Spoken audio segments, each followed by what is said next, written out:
हमारे श्री धाम वृंदावन के सुप्रसिद्ध संत श्री उड़िया बाबा जी महाराज, पूज्य पाद उड़िया बाबा के यहाँ पूज्य श्री उड़िया बाबा जी, ये हमारा जीवन रहा है।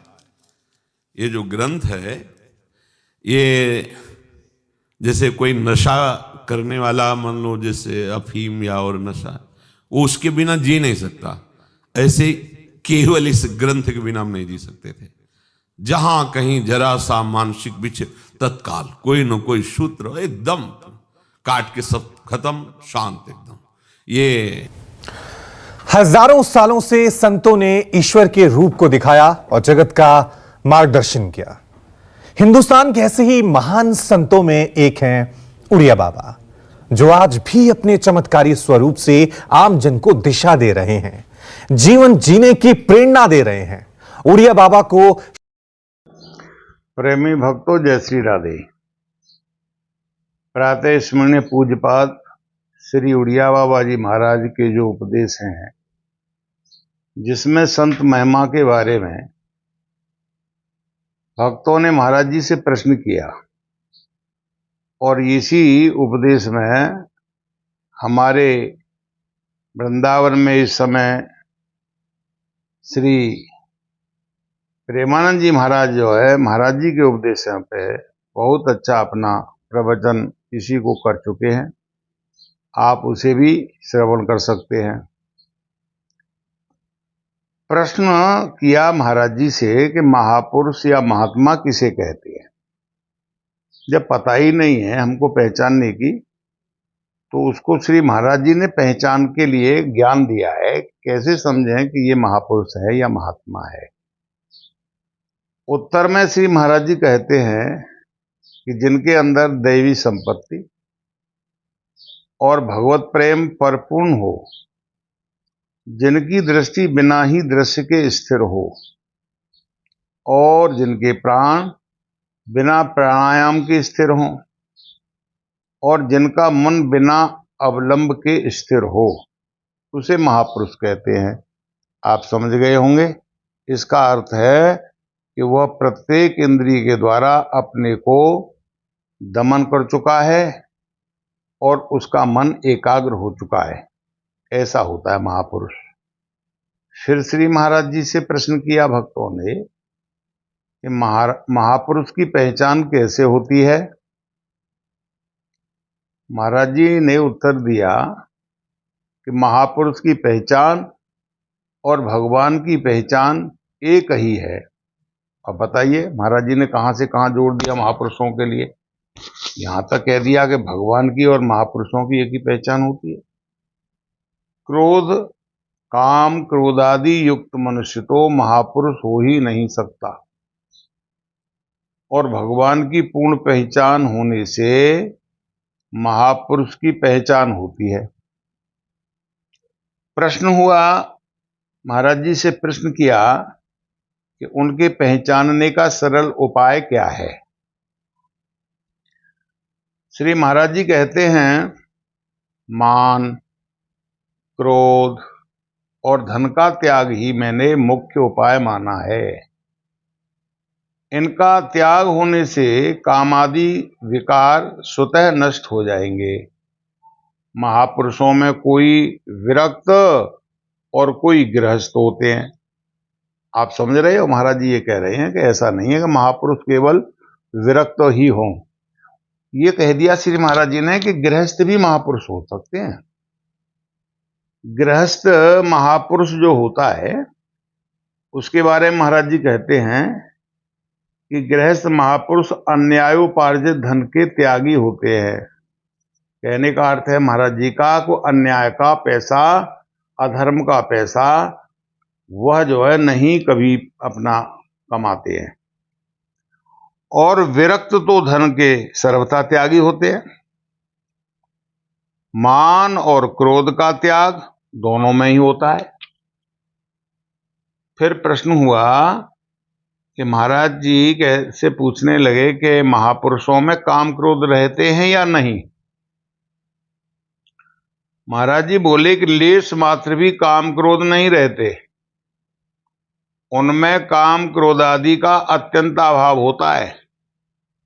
पर दूसरे पुरुषों को इनमें इनका आभास दिख सकता है। उनमें काम क्रोध आदि क्यों नहीं रहते? इसीलिए कि वे संपूर्ण विश्व को भगवान की लीला तथा भगवत रूप देखते हैं अथवा उसे आत्म स्वरूप ही अनुभव करते हैं। इन दोनों दृष्टियों से उनमें काम क्रोध आदि नहीं होते।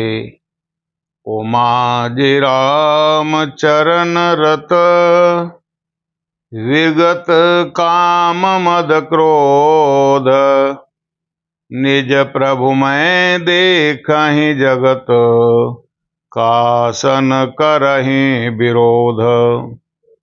प्रश्न, महापुरुष के समीप रहने मात्र से ही कल्याण हो जाता है या कुछ करना पड़ता है? श्री महाराज जी कहने लगे कि जो महापुरुषों के समीप रहेगा वह तो सभी साधन करेगा, उसमें क्या बाकी रहेगा? क्योंकि उसके समीप रहने वाले से पाप कर्म तो स्वतः ही छूट जाएंगे।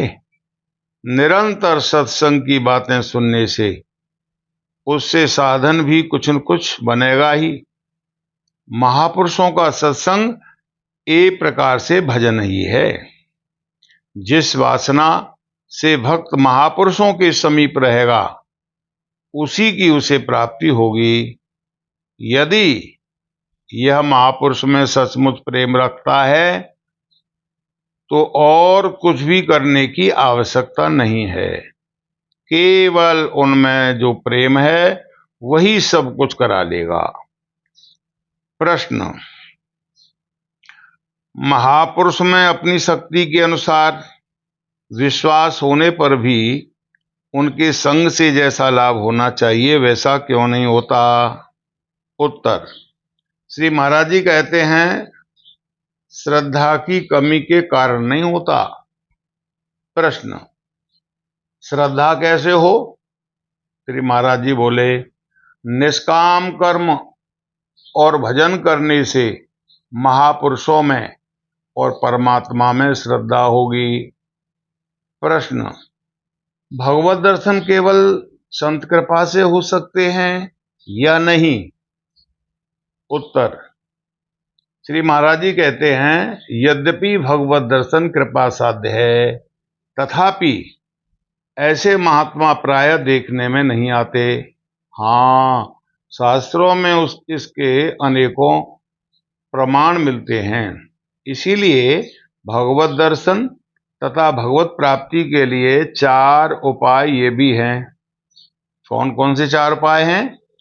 नंबर 1 श्रद्धा, नंबर 2 सत्संग, नंबर 3 भजन क्रिया और नंबर 4 पाप तथा दुर्गुणों का त्याग।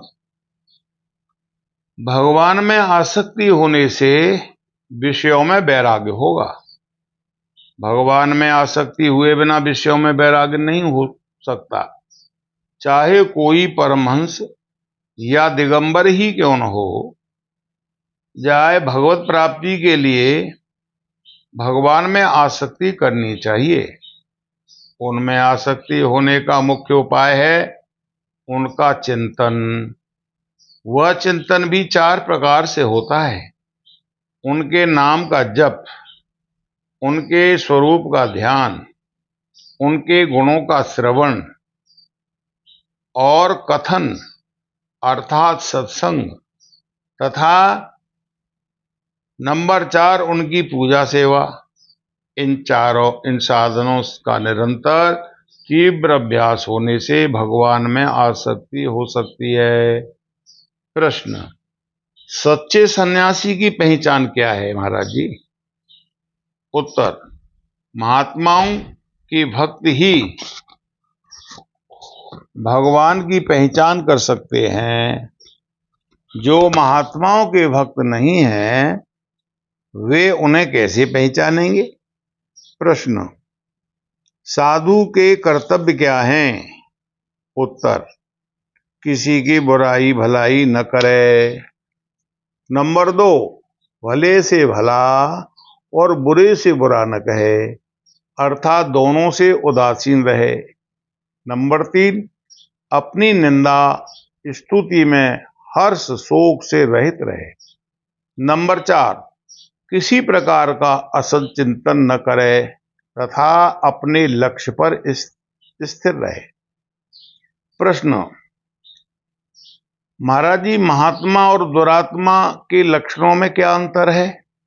उत्तर, जिनके मन में और वाणी में तथा कर्म में कुछ और हो वह दुरात्मा है, और इनके विपरीत जिनके मन में, वाणी में और कर्म में एक ही बात हो वह महात्मा है।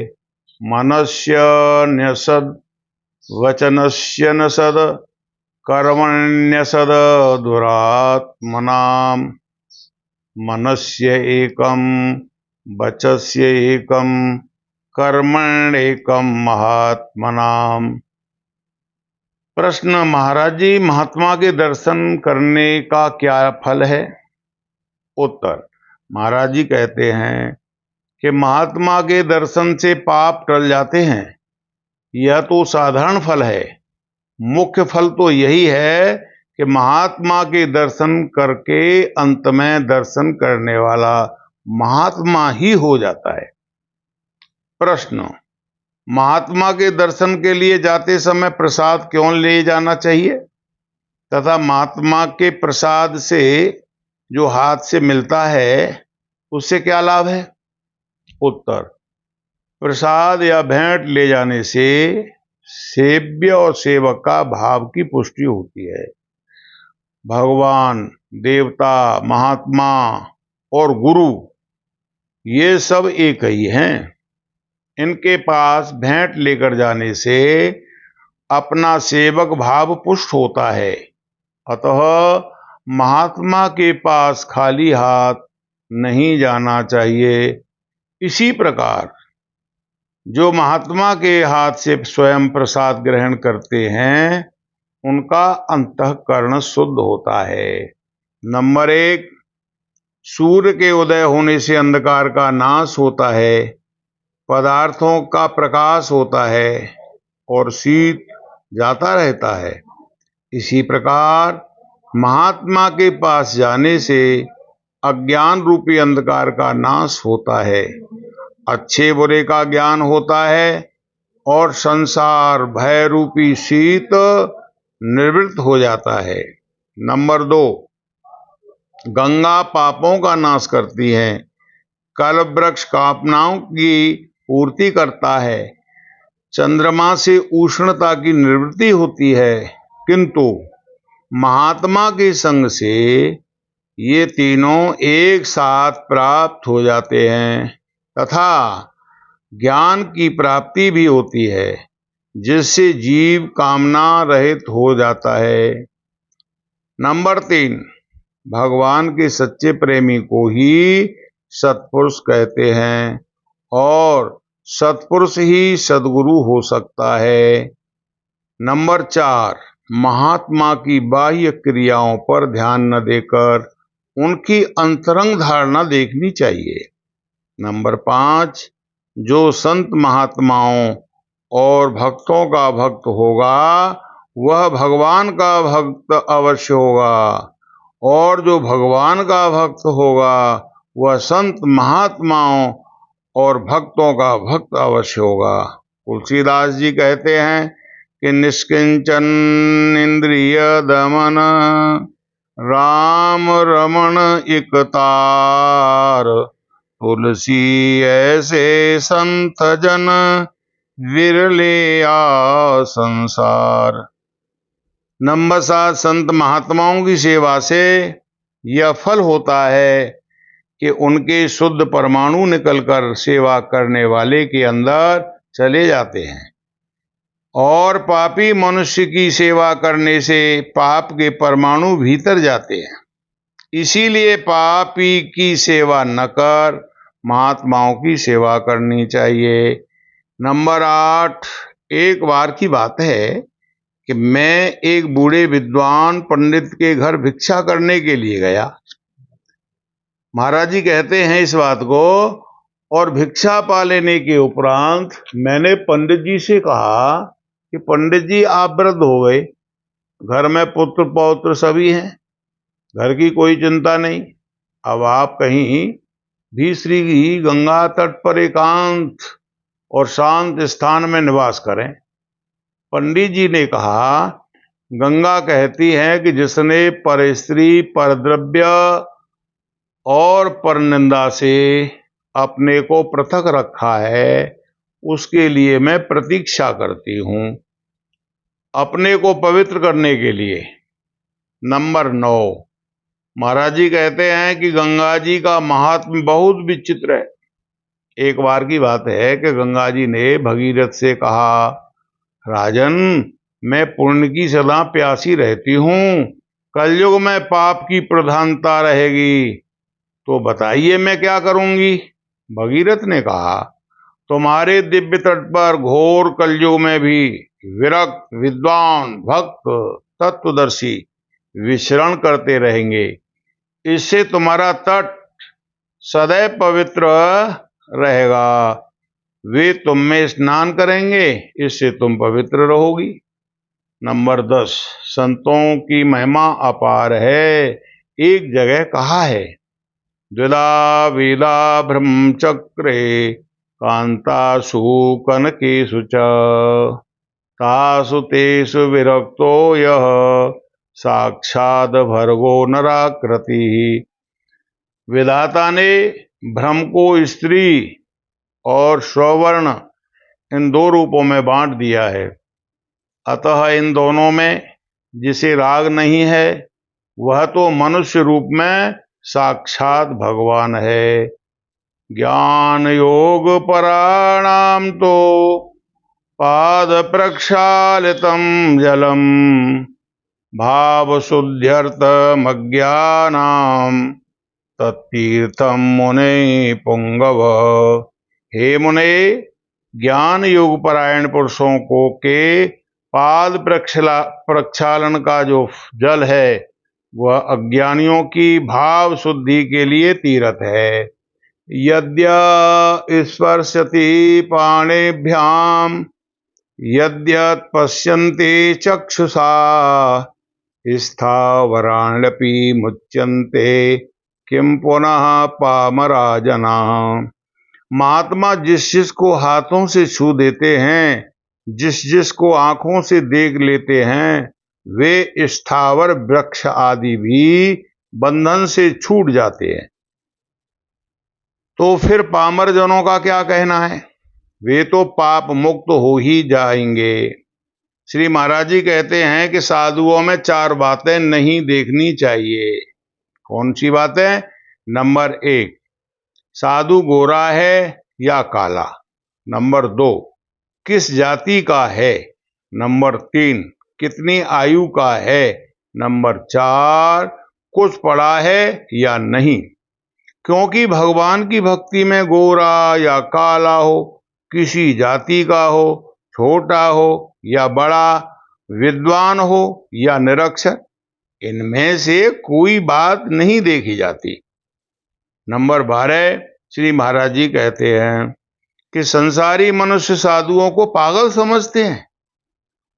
सो क्यों न समझे, क्योंकि जिस संसार को ये प्राणों से भी प्यारा समझते हैं उसे तो साधु लोग स्वप्न बतलाते हैं।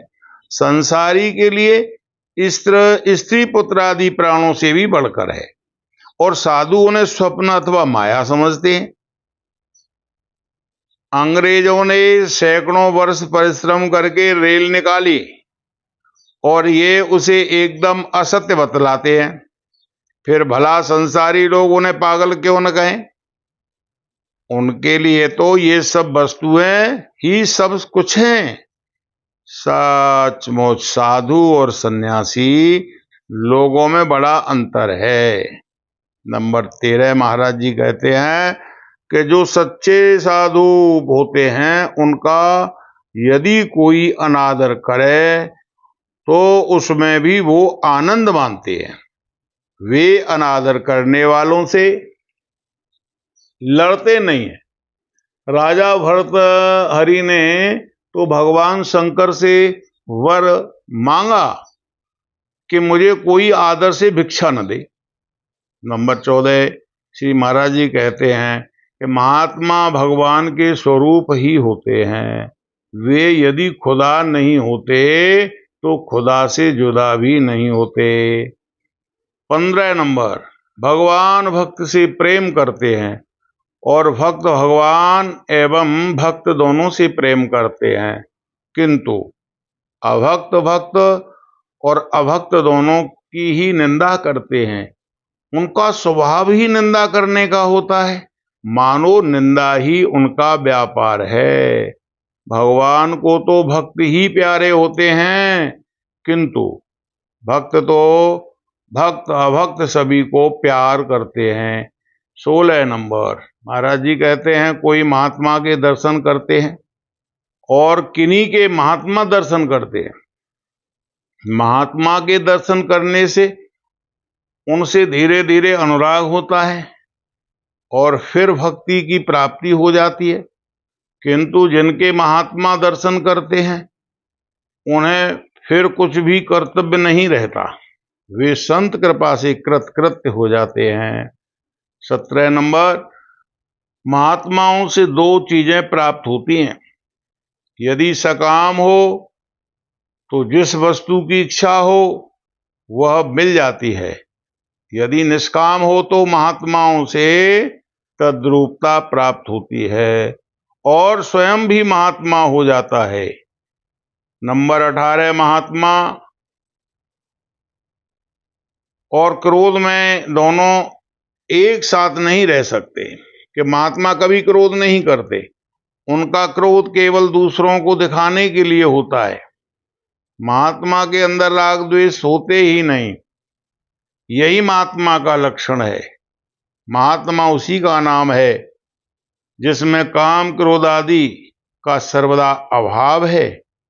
गोस्वामी श्री तुलसीदास जी कहते हैं, कामादिक मद दंभ न जाके तात निरंतर बस में ताके। नंबर 19, महात्मा पर क्रोध कभी नहीं करना चाहिए, उसकी उपेक्षा कर देना ही उसके प्रति क्रोध या द्वेष करने के समान है। नंबर 20, महाराज जी कहते हैं, मुनि वह है जो निंदा स्तुति नहीं करता, अर्थात जिसकी गुण दोष पर दृष्टि नहीं होती। निंदा स्तुति तो गुण दोष दृष्टि हुए बिना हो ही नहीं सकती। गुणों पर दृष्टि होने से स्तुति होती है, दोषों पर दृष्टि होने से निंदा, ये दोनों त्याज्य हैं, अतः इनके त्यागी का नाम ही मुनि है।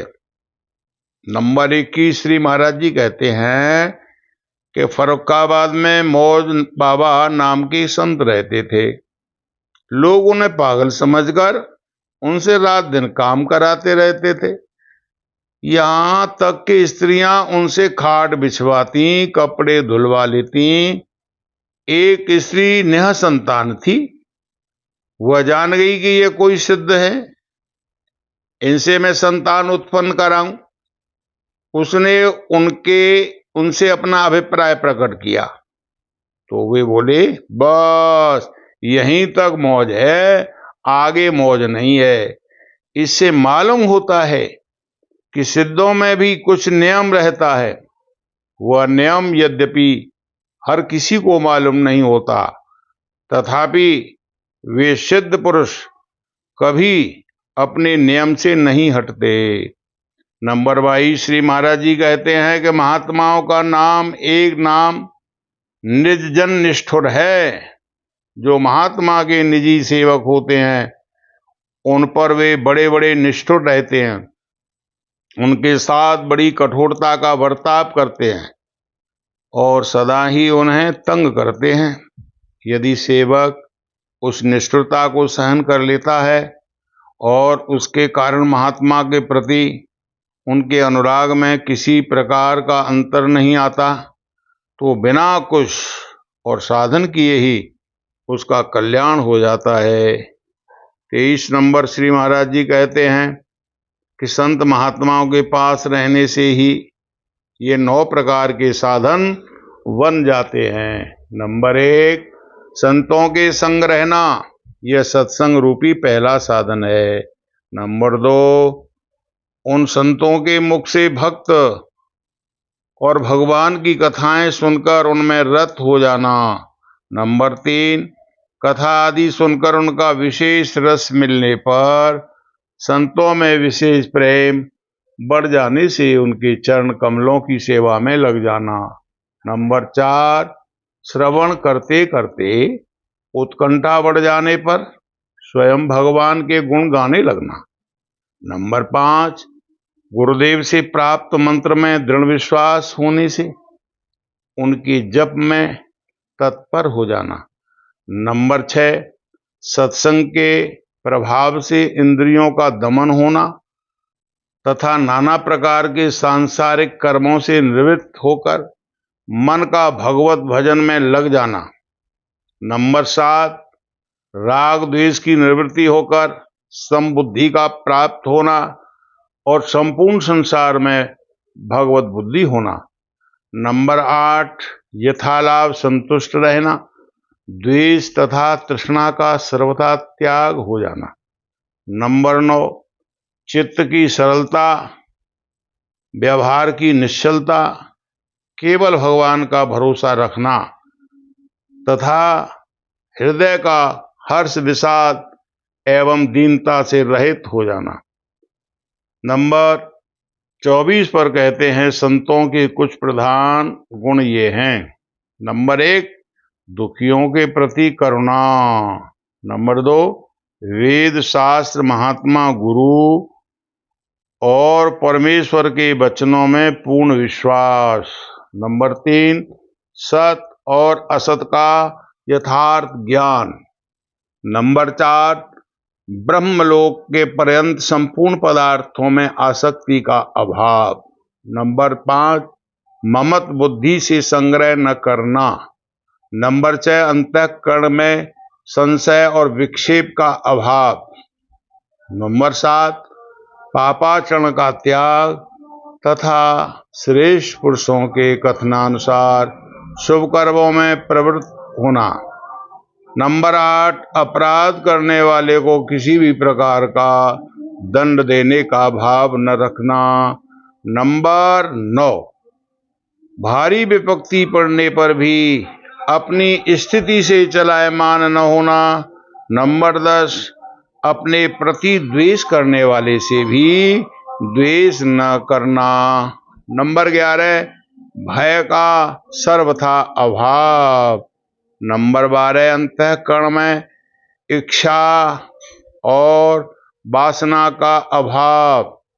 नंबर 13, निरंतर प्रसन्न रहना। नंबर 25 पर श्री महाराज जी कहते हैं कि महात्माओं के प्रति जो राग होता है वह बंधन कारक नहीं होता। यह तो बड़े सौभाग्य की बात है। भगवत भक्तों का राग तो अत्यंत दुर्लभ है। अक्षणो फलम त्वादृश दर्शनम ही जिव्या फलम त्वादृश कीर्तनम च तन्वाह फलम त्वादृश स्पर्शनम ही सुदर्वा भागवता भवन्ति। इस प्रकार का राग तो सांसारिक राग की निवृत्ति का सबसे प्रधान साधन है। बोलो सद्गुरुदेव भगवान की जय।